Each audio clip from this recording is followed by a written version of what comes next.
On today's episode of Anime Afterthought, a certain scientific Railgun Season 3 Episode 16, Dream Ranker. Well, hello there, my certain magical friends. It feels like it's been forever since we last talked. All kidding aside, though, it honestly feels like the second half of this season feels like it's its own season. It feels like we waited a year, and now it's Season X, or whatever the fuck the next season's gonna be called. Like, honestly, it's been a while. It's been a while, and I've honestly missed it. Fridays are a whole heap of a lot better now, thanks to not only Fire Force, but the return of a certain scientific railgun. And you guys have informed me that the Dream Ranker arc is amazing. I mean, coming off the first half of the season where we had Mizuka 5.3, Toma and his dragons, and not to mention one of the best characters they've introduced in a long fucking time, Gunha. So like, going into this arc, I'm super fucking excited. I know very little. We had that last little preview, what was it, like 8 months ago or some shit. I've seen some images. I know it has to do with like fucking cards or some shit. I'm assuming dreams or some shit. So I don't know. I don't know what I'm expecting, but I'm just so glad to have this series back. It's just, as you can tell by today's video being a live reaction, I figured, you know what? It's kind of like a new season. I do season premieres with live reactions. Fuck it. You know what? Let's just jump into today's episode because I am just ready to go. Oh, nice. Starting out with a pool scene. Maybe we're gonna get a nice swimsuit shot. Yeah, that's Junko. Yeah, that's she's a hardcore Gekida fangirl too. And is she referring to the one that Mizuka needs to take Toma to get? What, she can't swim? Well, we know she's like completely like super, you know, lacking any kind of stamina when it comes to physical exertion, as we saw in the last arc. Yeah, the whole peen scene was fucking hilarious. Ability, so yeah, she just fucking dipped, started a fight and left. Oh, so it is true. We got some cards in this. All right, so here is the new opening for the second half of Railgun. Oh, there's those cards again. Oh, look at those eyes. Oh, Frenda. I only half miss her. Oh, who is she? Oh, what the fuck? What the fuck? Was that dark matter? Oh, God. Yo, I'm seeing a lot of shit. Oh, what the fuck she's doing now? Yo, I'm not gonna lie, that intro is pretty fucking good. Did it say that card allows you to see someone else's dream? Okay, Dream Ranker. Yeah, that makes sense. So in this world, they've developed a way to capture someone's fucking dream. A faint electric signal. Yeah, but wouldn't that, you know, not work with Mizuka's electric ability? Just how mental out can affect her? Oh, they actually rank their dreams. Well, that actually makes sense. No one wants a fucking nightmare. And they're called Dream Rankers. Okay. The color of it and the pattern signifies the quality and the type. And this was given to her by Junko. So I'm assuming it's Junko based. What the fuck? That's what you fucking get for being a pervert. Guy or girl, you perv out like that, you get, you know, face stomped. Guys, let me know in the comments below, does Shirai ever find love? Or is she gonna be a siscon forever? Yeah, this is totally her dream. Oh, God. We very rarely see Mizuka this fucking happy. Oh, God, this is Junko's dream. She literally calls Shokuho a fucking queen. No. Yo, I know some fellas, maybe even some girls in the real world that wouldn't mind, you know, pulling a Dream Ranker Indian poker type shit with this one. Rubbing oil on Mental Out's back. I mean, personally, I wouldn't mind Congo, but that's what you fucking get. That's what you get. Oh, God, it feels like they're like mortal enemies, but obviously they're just rivals. And from what you guys are leading me to believe, romantic rivals? I fucking hated it. It honestly feels like she's sincerely trying to be her friend. I honestly get that from Junko right now. Oh, no. Don't try to intervene. I thought it was honestly you trying to be her friend. You guys told me that Misaki has a past with Toma. What if either one creates a card and then gives it to the other one and they would see like a vision of Toma or some shit? It's oh shit. What the fuck is his name? It's we have Toma, Tsuchimakato, and then fuck, why can't I remember his fucking name? Yo, they bleeped it, but it was just made play. They bleeped that shit. Oh my god. Read the subtitles, and what they're actually saying is completely, they're fucking bleeping it. They're making it sound so fucking bad. Oh my god, no. What the fuck? I can't believe what the fuck's going on right now. Holy shit. Well, that didn't last fucking long. Oh my, did you guys just form a connection? Little did they know, it's probably over the same boy. Yo, barely halfway through and I'm fucking loving this shit. It's hilarious. Well, that's kind of fucking macabre right there. I thought it was gonna be something like geo-tracking. Yo, it fucking predicts that shit though? But of course, this is Railgun. It's story set in a certain magical universe. It's probably some Esper ability, or maybe a supercomputer, or a god or an angel, I don't fucking know. Yo, when are we getting a phone like hers? Well, yeah, you have the ability to fucking teleport in an instant, so if something were to happen. Are we gonna get a new member? Make it a boy. So it's not really true prediction. They just know that eventually something will happen. Is that boy from the intro? A precog Esper. Miyama Shaye? Oh, I was really getting into that conversation. First and foremost, I dig the voice actor's voice. Yeah, I wonder if there's some kind of connection between the kid's precog and the actual Indian poker. That just so happened to introduce two new concepts into the same, you know, arc. Highly doubt it's not connected. All right, hit me with that preview. First and foremost, that fucker's name is Aogami Pierce, and why the fuck can I not remember it?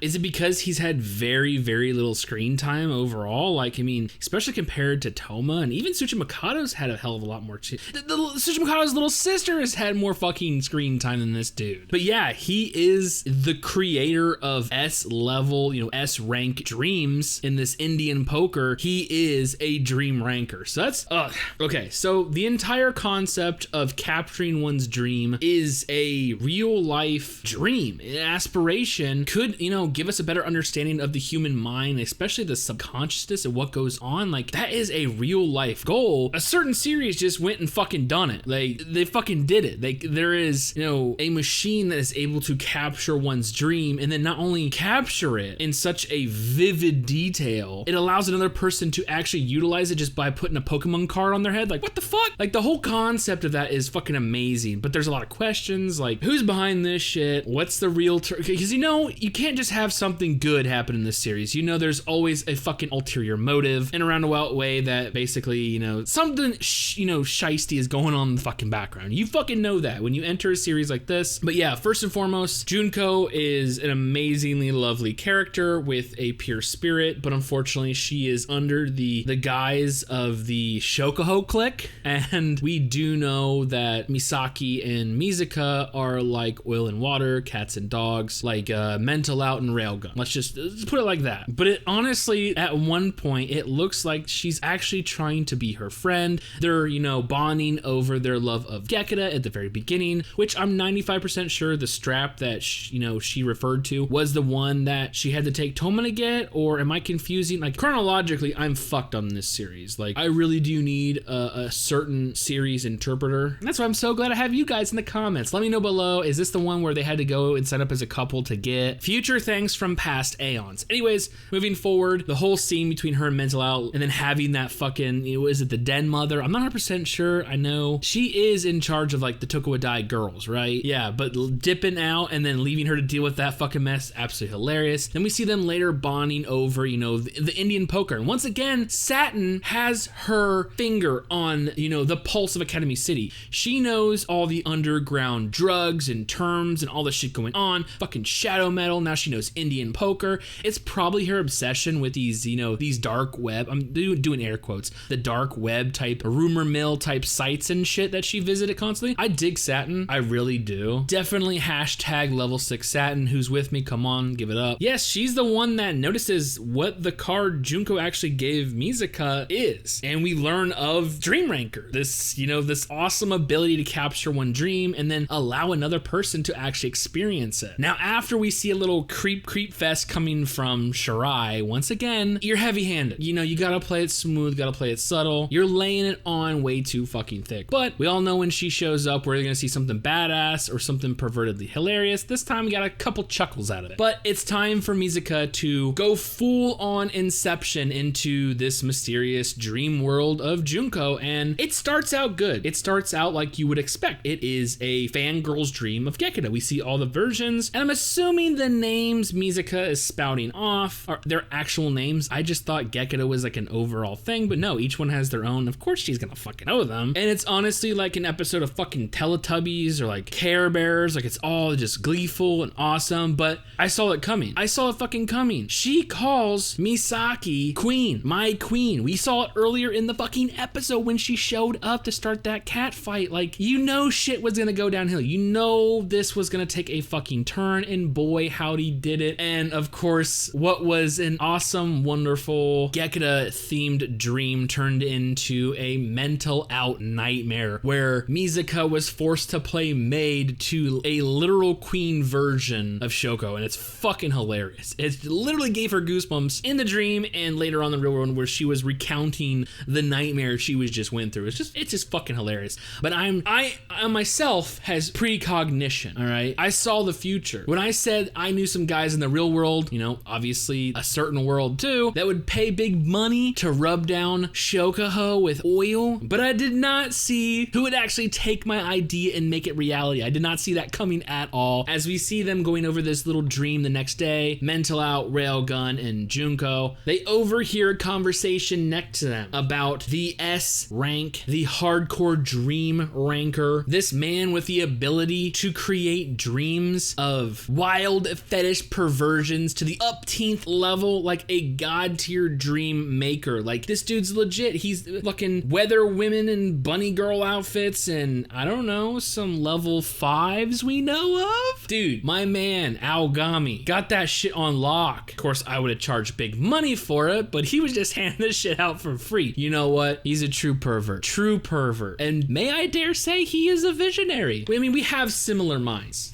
Let's just put it that way. Fucking hilarious. Of course, overhearing this didn't set well with our level 5s, and she went fucking full railgun on their ass, and Mental Out completely wiped their memories. But yeah, just to see, you know, a part of the, what was it called? The idiot trio. It was nice seeing him get a moment to shine, because honestly, like I said before, the motherfucker was introduced early on, and we haven't seen a lot of him since. Like I said, we've seen more of fucking Tsuchimikado's little sister than we have of this dude. And I hope to God they don't introduce him as an amazing, you know, dream creator and then just fucking leave him out to hang, not to include him back in, because where this shit's going, it looks fucking awesome. Because we saw in the fucking intro a slew of amazing new characters, a ton of familiar faces are returning, not to mention another badass battle. We basically see it parallel the first opening. Like, it has me fucking excited beyond belief. Like, I'm completely looking forward to that. But another interesting aspect, they always put multiple stories in, like stories on stories on stories. They could do fucking 80 different fucking point of views and still probably wouldn't be enough to fill this entire universe. Kuroko and Uiharu are doing their own shit. There seems to be this mysterious fucking app going on. It's basically like Pokemon Go, but instead of, you know, catching yourself a Charizard, you're finding yourself at a future location of some kind of accident or, you know, more nefarious deed. So they're sent to actually investigate this. And Uiharu brings up like the most awesome news possible.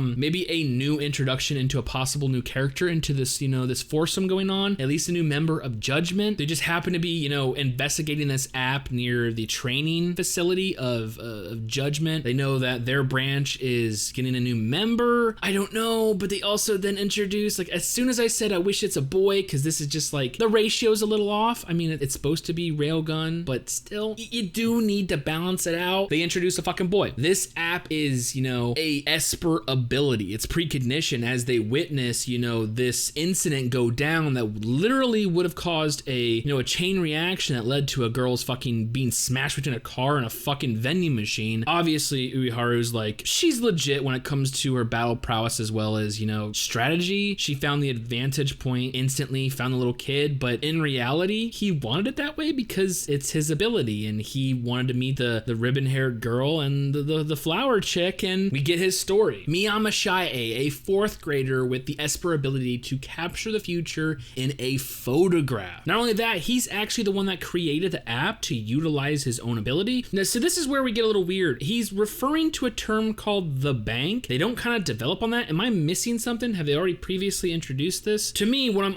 trying to understand it, or from what I'm gaining from this, is that his ability was already being utilized probably at some scientific research level, but he wanted to do something because maybe he was, you know, wanting to actually utilize his power to stop some of these incidences. So he creates the app that actually, you know, puts his messed up marbling photos, you know, decodes them into the image, gives them a location, and he says he wants people to try and avert the fate that he has seen, aka Kuroko and Uiharu. I just find it kind of very super extremely serendipitous that we're talking about getting a new member and I say it's a boy and then a boy shows up. I don't know if there's an age limit, but remember when it comes to Academy City, someone like a fucking baby could have the ability to blow up the entire fucking world. So like, I don't know when it comes to Espers and Judgment, but yeah, is he our new fucking member? I'm just gonna come out and say it. Like, is he our new member? Probably not. I mean, probably not, but like, I can hope. And of course, we know we end this entire episode on flashing over to 3 girls doing some weird shit. And like I said, Shaye wanted, you know, help changing the fate that's about to happen or some shit. So yeah,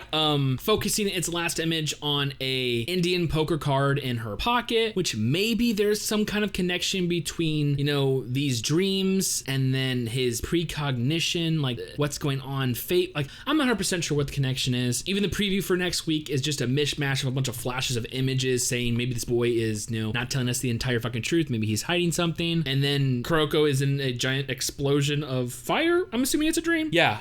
All I have to say is, Railgun, welcome back. You are off to one hell of a start, introducing the concept of Indian poker dream rankers. Cute little elementary student Miyama Shaye with the devastating ability of predicting the future. Okay, going forward, like I said, don't leave Aogami out. Like, he's barely been fucking featured. If you let him dip now, I'll be sad. He's got such blue hair. It's just a quality you don't see in, you know, a lot of characters. You see some purple, you see some pink, not a lot of blue though. Not a lot of blue. And yes, that's how superficial I am. I base how much I like a series on the color of the character's hair. No, with all joking aside, I fucking love this series. I'm so glad that it's back. The hiatus was it was a long one. It was a long one, but maybe it was well deserved, giving, you know, extra time to produce what they needed to produce, giving the animators and producers and everyone involved in the series a much needed break, especially with the turmoil going on in the world today. Remember, patience is a virtue. We need more of that in today's world. But I am glad to have this series back. Fridays will once again be amazing due to the team up of Shinra and Mizuka. So with all that being said, I cannot wait for future episodes.